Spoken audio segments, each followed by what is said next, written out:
At the school board meeting, English language teachers are showing support for Hispanic students after a board member made comments about the recent increase in those numbers. Karen Aguilar tells us more. David, Rhonda Thurman spoke to the Chattanoogan at the end of last month and made a statement that sparked controversy. It reads, "We had about 8,000 Hispanic students last school year, and at last count, the number was 8,671 this year. They arrive every day at schools like Howard in groups of 5 or more. It is mind-boggling to me the burden it puts on the schools, the teachers, and the taxpayers." Teachers are upset by the comments, but today she tells me she stands by those comments.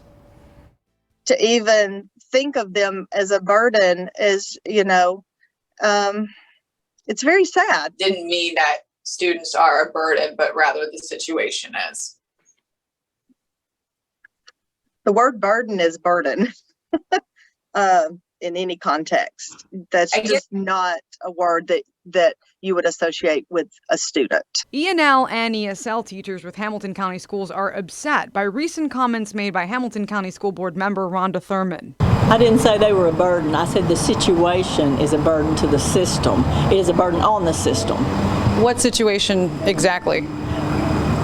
Well, number one, it is overcrowding some of our schools. She says the increasing number of Hispanic students enrolling in Hamilton County Schools is a, quote, situation. I've talked to some teachers that have actually left some of the schools because they said they couldn't deal with it anymore. So, it's a burden to somebody. These teachers plan to show up to the Hamilton County School Board meeting on Thursday night to support Hispanic students and prove they are an asset to the school system. If 85% of their students are Hispanic, it's not a burden for them.